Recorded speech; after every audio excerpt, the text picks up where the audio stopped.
Trade-in of the week, brought to you by Best Buy.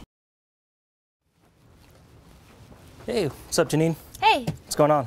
I'm going to trade in Shadows of the Damned and Alice Vantage Returns to Best Buy for a Best Buy gift card. Oh, that sounds pretty awesome. I think I'll do the same thing.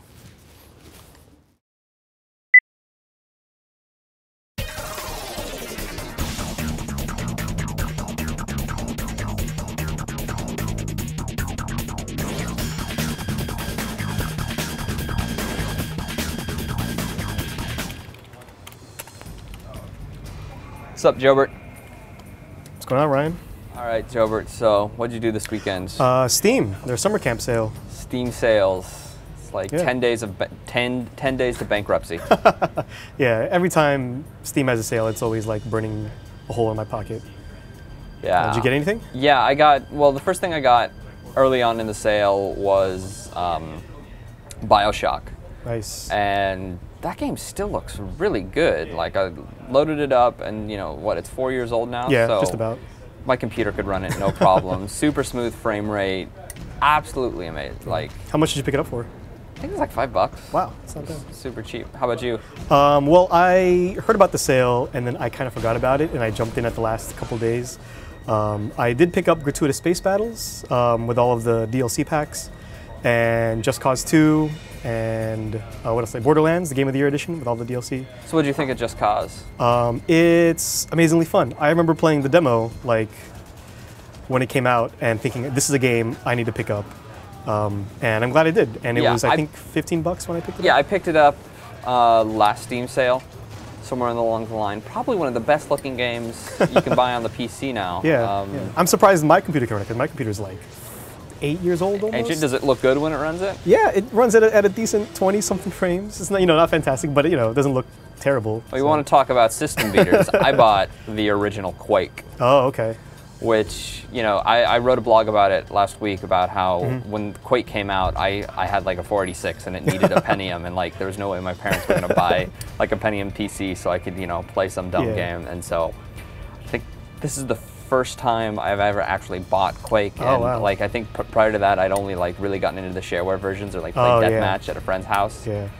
And it looks pretty impressive. Like I was playing Duke 3D a couple of weeks ago during the time I was doing the Duke Nukem Forever review, and like to think that Quake was contemporaneous with Duke 3D, that was like mind-blowingly, amazingly good looking at the time. Yeah. Well, does it still hold up? Like playing the game now?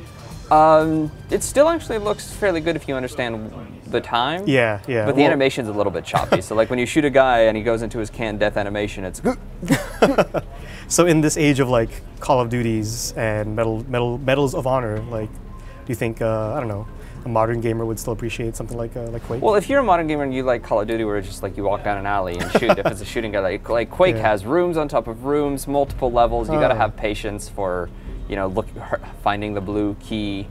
It did a lot of really cool technical tricks that before that time no one could do. Like something as simple as having enemies on the whole three-dimensional plane was something Duke 3D did to a certain extent, but before that, or maybe Dark Forces did to a certain extent. But like that was like the high, that was top level tech back in the day. Yeah, yeah, definitely. Anything else you picked up?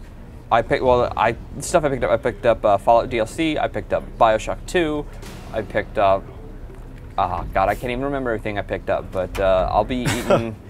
I'll be eating like. So you just broccoli. like spent your mortgage. Be eating nothing but broccoli for the next 3 weeks. Yeah, there was actually a couple that I missed that I'm kicking myself because I missed. The Fallout stuff is. I sat there and I looked at it and I was like, I know if I get this, I won't play it for like another year. Well, did you get to play what you like? Did you get into Gratuitous Space Battles? Yeah, I played maybe a good hour of it, just checking out the tutorials. It's kind of what I wanted. It's a very sim-heavy sim without being too simmy, if that makes any sense. Well, see, like that's the thing. I bought it probably at another Steam sale over Christmas, and I played it for about an hour. And I played through the tutorials, and I really like the concept, but it was just so much information so fast. It was kind of information overload, and I played for an hour, and I was like, I'll come back to this, and then you never did. Never did. Yeah. Which is unfortunate because that's what I want. Like if you could have Gratuitous Space Battles, but set in like Star Wars or the Star Trek universe, yeah, that'd be fantastic. Perfect. Yeah. Yeah. I also missed out on the Sam & Max bundle because it was like $12.99. And I told myself, I'll come back and get this. And then like an hour or so later, that particular sale was over with. And I was like, oh my God. Yeah, Mike is calling me stupid now because I missed out on like all of these sales. I was here at work like. I don't. Why weren't you? Should have called me. You should have told me like, hey, Jobert, did you get this? I was here like every day at work, and I always knew. Okay, 11 o'clock comes, time to check the new sales, and I would do that. Just like 11 o'clock on the countdown. Should have said. Yeah, I should have set a reminder for myself on the calendar. Oh, Steam sale. Gotta check what's on Steam. Well, cool. Yeah. Well, I gotta get back to work so I can work off all the debt incurred during the Steam sale. Gotta make those purchases worth it. All right. Talk to you later, Jobert. Yeah. See ya.